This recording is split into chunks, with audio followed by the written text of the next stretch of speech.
Hey, it's Gina with WTI. I am so impressed by how comfortable these water shoes are from SIMARI. They're super easy to slip on even when they're wet or your feet are wet.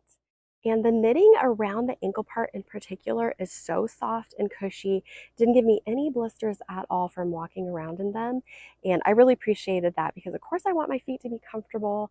I got the purple blue color, which I would say definitely pull on the navy color. I think they're just gorgeous. And I really like the elastic ties on these.